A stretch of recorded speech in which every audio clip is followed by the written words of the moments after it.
Welcome back to The Ether, the show that disrupts the way you think about running your business. Join me, Brandon, and my co-host, Sean Delaney, the creator of What If, on today's episode. Our goal is to provide context around what we talk about so you have the clarity to cut through the noise and the confidence to grow and run a truly harmonious business. Let's jump in and take the next step to achieving business freedom. Let's do that.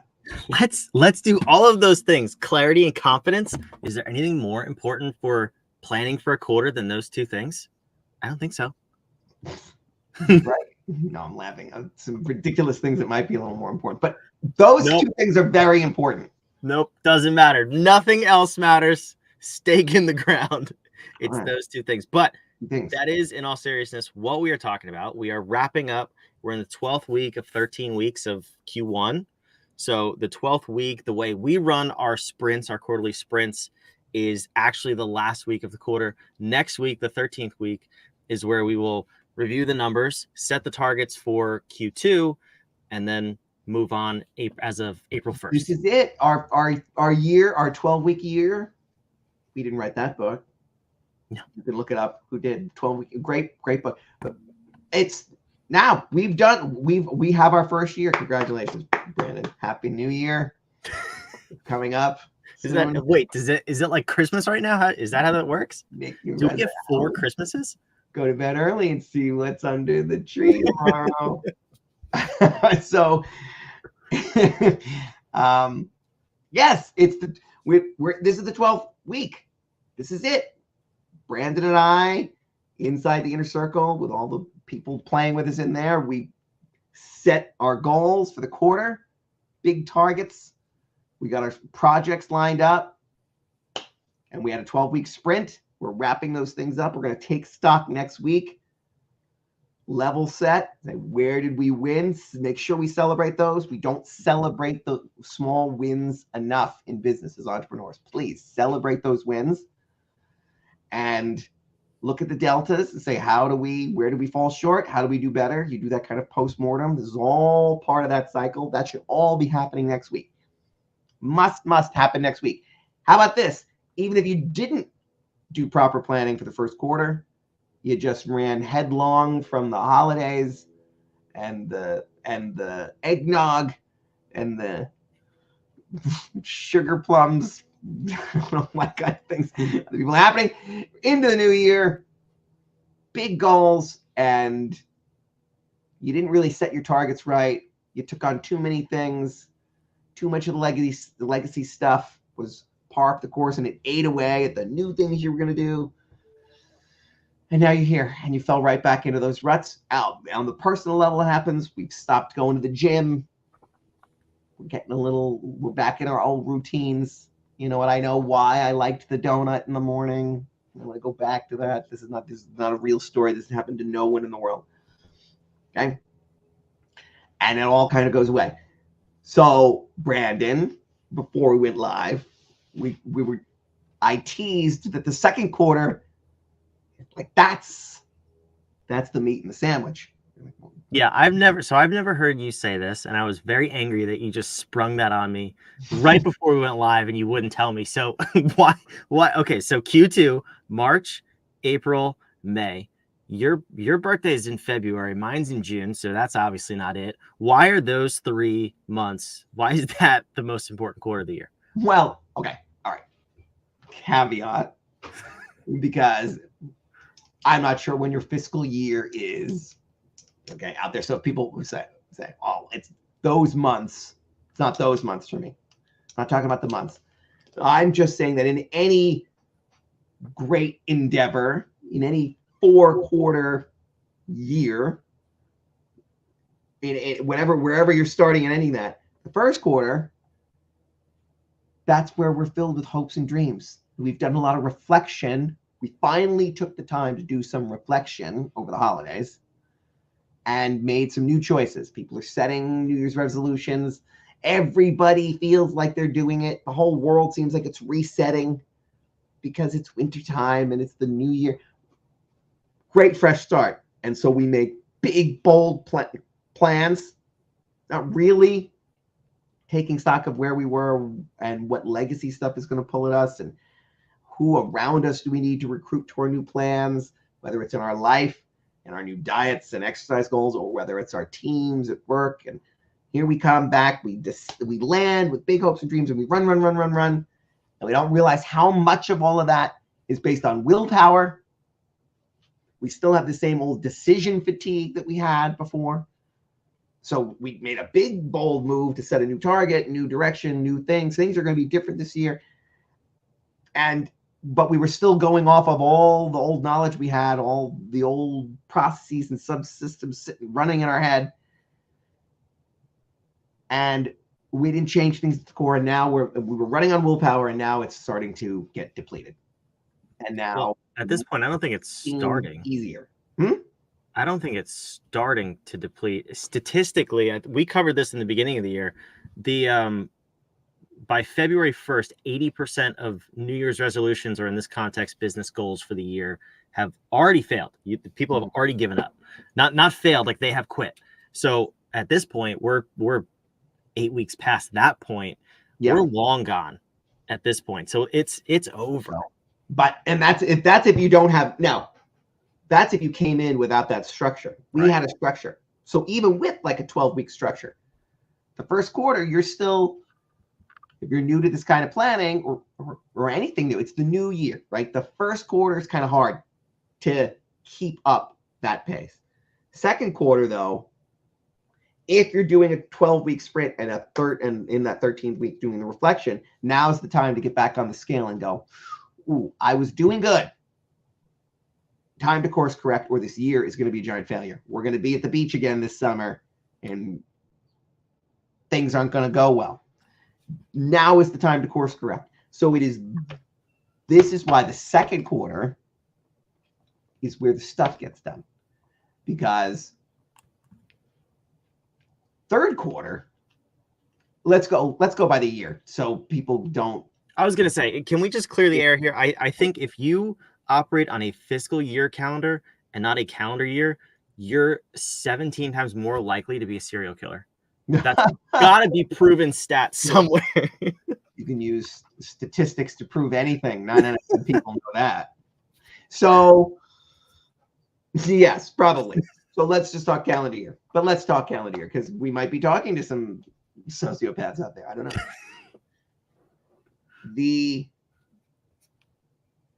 In the summertime, you've got the summertime. Oh, Eddie's out on vacation. We really needed him for this project. Right? People are gone. They're distracted. It's the summertime. Work's kind of there. You see it when you're at the barbecue around 4th of July. How's work? It's there. We're doing things not with the intensity of second quarter, not with the intensity of the first half of the first quarter. January, man, we're on fire. February, we're sucking wind. March, you better be paying attention. If you haven't, now's the time. Turn it around. Now you have also the grace of knowing I really wasn't on it, and I started to fall back into my old habits. I really won't do it. This renewed purpose and vigor is why second quarter, man, it's the one I love. Because then the fourth quarter, you get people starting to think about the holidays. They're starting to get stressed out about it. They're starting to want to wind down. Nothing gets done around the holidays except holiday parties and all that garbage. And the only work that we squeeze out of the end of the year is when people are being judged by their performance for that year. They're in like, this is corporate America kind of thing. Well, now I got to quick get a whole bunch of stuff done so I can check out of this place for the holidays and not be thinking about it. That's the little bit of honey we squeeze out of that. Do you squeeze honey out of things? I don't know. No, that's not how it works. I don't know how it works. We milk the bees. Yes, it comes from the milk of bees. I would still be a bee milker if I could get a spool small enough for me to sit down and anyway. I can't see anymore. Your eyesight goes. Anyway. So that's why this quarter, people are going to get it done this quarter. So what should they be doing, Brandon? What should people be doing around this time of year? What should they do next week in the 13th year? What are the kinds of things? They should listen to everything we say because we're going to tell them exactly how to do it. But let me just offer a quick little caution about what getting off track on your goals could have looked like, because I already said in February, most likely they've already given up to some capacity, and not so much the business leader too, but I've seen this from my own employees where you as the leader, you come in strong and you're excited, and there's that rah in the team field. Everybody's excited. Your employees have gone back to their old ways by February 1st. Even if you're still moving forward, your team may not be fully on board. So we need to make sure your team's back on board. That's why we love these quick little sprints to get everybody back recentered. But I've had a lot of conversations with people recently about the other side of distraction that we don't typically talk about, and that is, air quotes, opportunity. And I've had so many people say there are so many opportunities right now that I'm on the verge of burnout because I can't handle all of them. Equally bad, either giving up on your goals or having, air quotes, too many opportunities, because then you're still scattered and unfocused and you don't know exactly where you're going. So what we're about to tell you is the right way. Yes, we're that egotistical. The right way to plan out one of these 12-week sprints and plan out your Q2. But Sean, where it always starts for us is revisiting your navigation. We got to go back to the core. Every time. And you don't have to say air quotes when you do air quotes. Well, this is a podcast too. So for those of you listening, I'm Italian. Sean's Italian as well. And we make a lot of hand gestures. So we're over here. If you're watching, we look like a bunch of idiots. But for those of you listening, I'm air quoting right now and you can't even hear it. See? It's like milking bees. You can't hear someone milk a bee. That's what we're doing with the air quotes. New t-shirt slogan. You can't hear someone milk. Well, then begs the question, why would that even be the answer to that? What is the question that is the answer to? Exactly. That's the backside of the t-shirt. Yes. Like, well, yeah. They're not milking bees in there. How do you know? Well, I can't hear them. Can you hear bees being milked? Is that how we determine these things? We always talk about stupidity with animals on this show. What's wrong with us? Because everyone should know this is every conversation we have. It is just a microcosm of our day. And if you're not having fun running your business, you're not running your business. What are they doing? Yeah. Stop everything. Are they milking bees in there? Well, I don't hear anything. And that's the answer. That's the answer to that. It's like Jeopardy. And now we have the question. Yeah. Are they milking bees in there? Correct. All right. So navigation. How do we find the bees? No, that's not what navigation is. Navigation. Visit navigation first. Why? Start with navigation. It seems like, really, do I have to? Yes, you have to. Do I have to brush my teeth tonight, Dad? No, it's okay. Rinse your mouth out with soda. Yes, you have to brush your teeth. So, do I have to go back to navigation? We do. We kick the tires on it, even if it's for just a little bit. We have to come back and say, because that may be where the delta is. Why did our projects fail? Oh, yeah, we were trying to do a whole bunch of projects that are antithetical to who we are and who we really are. We said, yeah, but I said I wanted to be a new person this year. Well, you said you wanted to lose weight, right? But you went at it as if you were someone who loved being in the gym. But do you love being in the gym? No, I actually hate it. Right. Are there other ways you could lose weight? Yes. Ways that are closer to who you are? Yeah. Maybe those should have been our projects. And so now is the time to look at, why did we deviate from our projects? Did we give up on them because we gave up on these things because there was too much drag? We were running a race, pulling a parachute.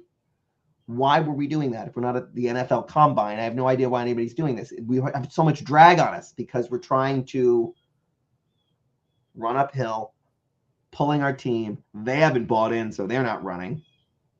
I'm dragging them to a place I'm not even sure where I'm going in the way that someone who I think I need to be to get there would do it. And I'm not fully equipped for that. So those projects all die and everyone goes back to their ruts, and I'll go back to my way of doing things because at least it felt better. At least I was getting something done. Might not have been the right things. I was either working on the wrong things or working on the right things wrongly. But what I should have been doing is saying, well, who am I? Who are we? So let's put this back in the business context. That's an analogy that we're trying to make there with weight loss. In the business context, it's, well, who are we? Who are we serving? Did these new things that we said we were going to do this year start with the customer in mind? Did we start with our core values and say, do we all now still believe these things? These new things that we want to do, are they a reflection of us manifesting and actualizing those things that we all say we believe? Or do we need to have new beliefs? And then think about, do we all still want to be here? Because do we all share these new beliefs? Time to think about our team makeup as well. So yeah, we've level set now on the core beliefs. They're the same. Great. So what's next? Is our mission the same? So this is a precursor to, let's write this down, Brandon, because what we're doing next week together, just me and Brandon saying, let's review our core values. We say the same thing. We still feel the same thing right here. Yes, to our core. Absolutely. Great. Next thing. Do we still serve the same mission? We still want that same thing? Yes. Now that we've had contact with the enemy, do we still believe in freedom? Yes. Great. We're going to still fight that fight. And we still serve the same people, generally, because we're not going to fully go into our value proposition together next week. But yeah, yes, serve the same people. Awesome. And so then our 5-year vision. Are we on track for it? Hopefully still, because it's 5 years out. But this is where Brandon said, if we take too long to course correct, a few degrees being off course, we know that over 100 miles, you're way off course. And so for a 5-year journey, a few degrees off, if not calibrated now, could require huge swings back to get us back on track. We're scrapping that. Unless we're scrapping that 5-year vision, we've already seen something. Probably not likely in one sprint. Yeah. Which is why you do them every quarter instead of once a year, instead of once every 3 years. Dust it off. Let's get out the strategic planning book. We haven't looked at this thing in a while. Let's see. Cell phones are a fad. When did we open this last one? So,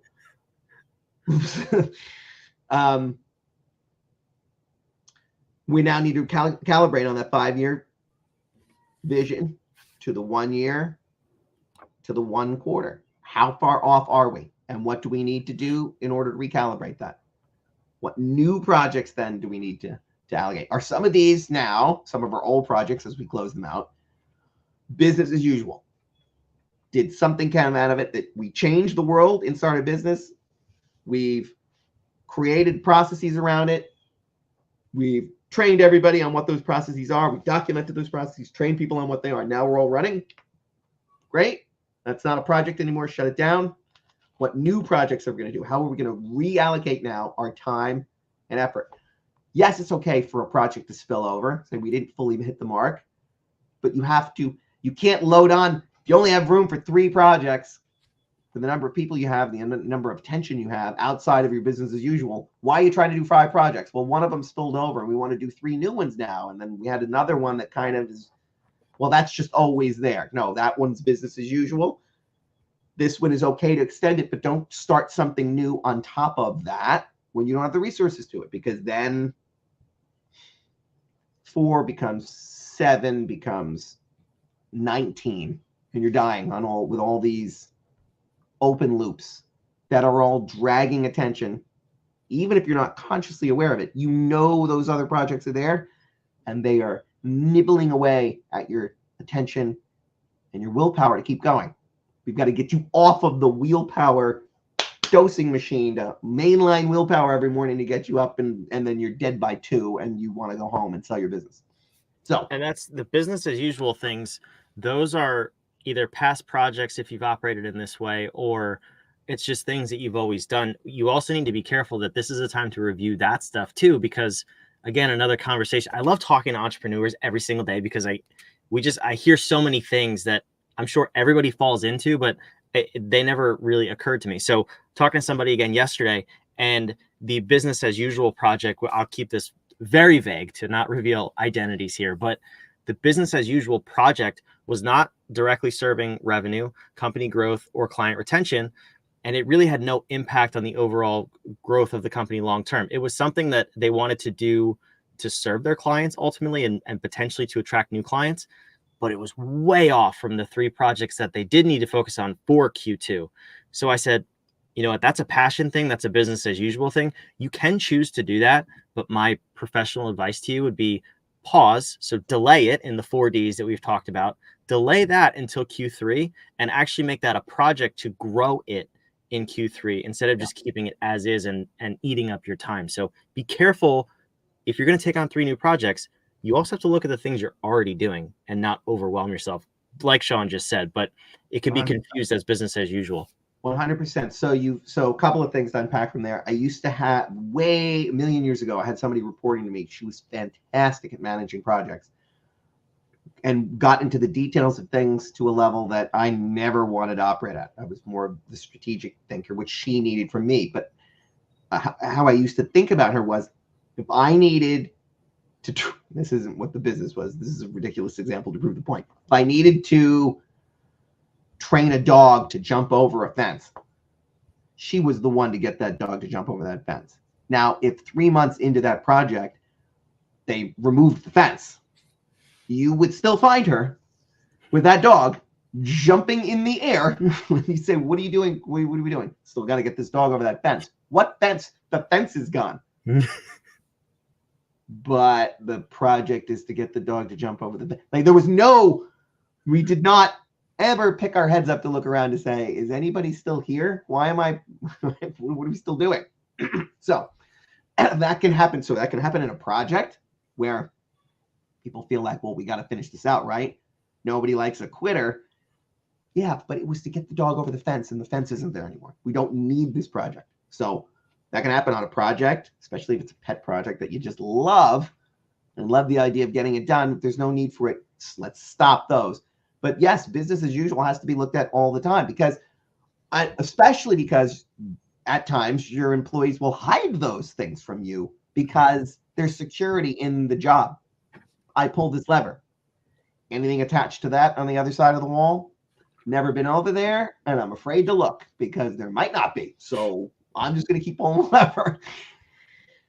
So you need to constantly be thinking about. That's why I love the idea of short sprints with a few targeted projects that are on top of, we say, we've analyzed what we are doing, business as usual, with the client in mind.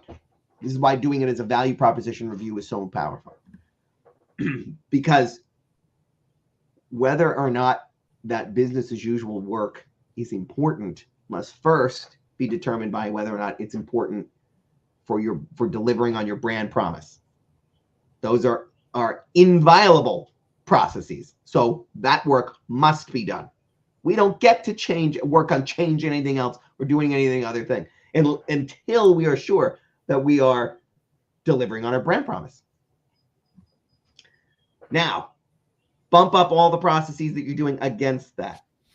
The rest of them should be all in service of you and your mission. That is your internal functions. Now we say, what of these can go, if any? They're all incredible. We need them all. Great. Are they all optimized? If not, that might be a project. If so, great. Then they can stay there. What's the bandwidth after that? Those were all the must-haves. Well, this is our small bandwidth. With that, what things must we change in order to stay on track for that vision? Because the vision is an expansive one. Business as usual cannot be. That cannot be the answer unless your 5-year vision is to do exactly what we're doing right now, because we don't want to expand, grow, change at all. Okay. That's not anybody we're talking to. So then anyone listening to this is saying, yeah, in 5 years, we want to be dramatically different. Great. Well, then you need to be allocating your resources today in order to get there. We already realize we have very few of them now after all the business as usual stuff, both external, customer driven, and internal, us driven. And so what's left? Probably enough for 3 projects to change things. I don't know the size of the projects. Might be 1, might be 10. Depends on how big your company is, how many hands you have pitching in. But whatever that number is It should be limited, capped, quantifiable, and should be to effectuate something you can get done in the next 12 weeks. We're not going to do a 4-year project. Well, but it's going to take 4 years. Yeah, but one part of it's going to take 1 year, right? Yeah. And part of that's going to take 3 months. Yes? Clearly. Well, yeah, break it up into the component steps. Because nobody wants to work on a, we've talked about that. We talked about that in our project management section, but not everybody's heard that. Like, that's the difference between I'm going to build a cathedral versus, well, I'm a bricklayer now until the day I die. That doesn't sound good. I want to know that, what am I doing? You're going to help build this arch that's going to be in this cathedral that's going to stand forever. Great. That I can get done. That feels good. I can celebrate that win. I can be done with it. Even if the next project is to build another arch right next to it. That's good. At least I got a breather. I got to celebrate with my team, and I got to think about what went well, what didn't. So the next part goes better. Even just pausing to do that is the benefit, is a reason to plan projects in these short sprints. Yeah, we usually don't do that. I mean, it's always, we plan big year-long goals, and then maybe we stop and celebrate, maybe we don't, but they're so big and there's so much space between planning, the actual execution, mostly distractions, and then the review of it. People forgot the emotions and momentum that was tied to it when they started. So at the end of the year, it's like, I'm glad it's over in most cases. So the purpose of doing it in these 12-week sprints, really, really powerful. Actually, I was surprised by this too, because I'm aware that in a 5-year-long vision, in a 1-year goal even, most of your progress is going to come in the last third to quarter. It's that hockey stick exponential growth, right? The same thing happens in a 12-week sprint. And I was blown away by this because we had talked just a couple weeks into this quarter, and I was like, these things are not working. Like, we are not on track. And we talked last week about those same exact things.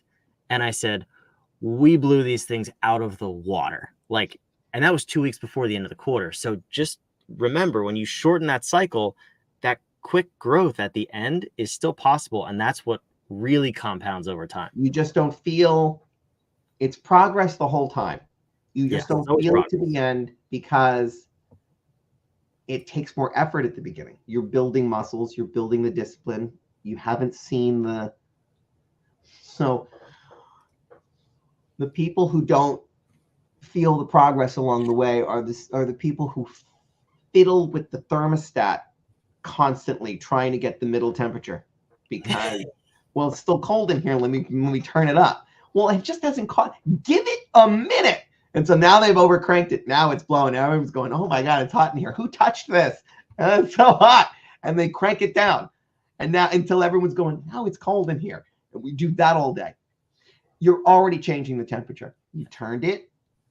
You don't feel it yet, but it is already working. And so, yes, we had that conversation when you were like, man, we are tanking it. It was like, no. The signs are there. Look at the things that we're doing. You were like, I can't yet just throw 300 pounds up over my head. I can't do it. It's like, no. But Brandon, we're getting there. We're building towards that. We're building assets. It will come around. It will take off. It's just inch by inch. And yes, now we've seen it. So it's a great point, because imagine then as you're approaching that 5 years, we've talked about this, you're going to be a different person. That's why every time we do it, we say it has to be breathless at the end for you to go, I just don't know how I could ever do that. Perfect. Because if you can see it now, you're not honoring the fact that it's going to be a joke by the time you approach it, because you're going to say, man, I didn't think I could do this. Of course I could do this. I should have set a much bigger goal. Yes. So we're going to set that now. We're going to know that we're going to feel it most at the end. So what we do in 1 quarter of the first year and a 5-year change to a dramatically different place, that is no judgment. has no place to judge how well we're doing on that. Except in to say, do we not have this right in how we go about these projects? Is there something we can do here? Oh, we missed it by 2. Let's correct something now. Because 2 over 5 years is going to be 200,000 and we're not going to make it. So let's just adjust here. But it doesn't mean I've got to be that person, right? Don't expect, because you're not all the way up here in that hockey stick. You're here. It's good. Was it progress? Yes. Was it 100% on? No, it was a little off. Let's get it back. Are our strategies working? Yes or no? That's the conversation you're having here. And then, based on all that we talked about, resource constraints, primarily preserving your mission for your key stakeholders and the people you're trying to serve. As long as we're doing that, and then serving us and our team, what bandwidth do we have and what do we want to change? Well, next, and if you're using our architecture, we might say, we did great on the project we had around our ubiquity. Do we still need to do that? So is it rinse and repeat, i.e. business as usual, keep cranking out the ether, keep cranking out harmonious at lunch? If that's the answer, then then it's not a project anymore. But if, and maybe ubiquity is not the focus. Maybe now it's order. We're going to be talking about our process improvement and process automation. Maybe that's where we go. Or we could say, no, while we have business as usual, there's another project we want to do in ubiquity. Oh, what's that? Totally different idea. Great. That's a different project. Might still hit the same score or same area, same discipline, but it's got to be a distinct project. If it's the same, then we need to take that off, and we need to acknowledge whatever resources, time, money, people, that will take. But then we might have a project on making that more efficient, let's say. So we say it's not really rinse and repeat. It's just we want a project. It is going to take time to trim off pieces of this process. That's going to be one of our projects. That might be a way to go too. But these are the conversations that you, the listener, I had to say that because Brandon reminded me you can't see when I'm pointing if you're just listening. I'm not pointing. Was I pointing? You pointed once. Okay. Well, listen, we got to get out of here. So let's recap real quick. Yes. Step 1, navigation. If you're planning for Q2, whether you did a sprint in Q1 or not, you visit navigation, mission, vision, values. Are they intact? Are we cool with all of them? Awesome. Yes. Moving on. We're most likely not rebuilding all of that stuff. It's a visit, see the delta, and then we're moving on. Phase 2 is operate. We didn't specifically say that. That's what we call it. Picking your 3 projects and picking how are you going to make those things come to life in your organization, and move your old projects to business as usual. Remove business as usual. Step 3, we did not specifically say this, but put it on your calendar. That's it. Easy peasy. Schedule your projects. Schedule as a priority. Make sure they get done and they don't get tossed to the side. That's how you lose momentum. So if you want to do more in-depth on this, you want to do it our way, you want to do a 90-day sprint with us, first step, whatif.com. It's on the screen if you're watching. Go take the bad and we'll tell you exactly what those 3 projects should be to get your company back under control and on track for Q2, 3, and 4 this year and every year in the future. Sean, you got to go milk some bees. We're going to get out of here. Bees won't wait. We'll see you next week on the Ether.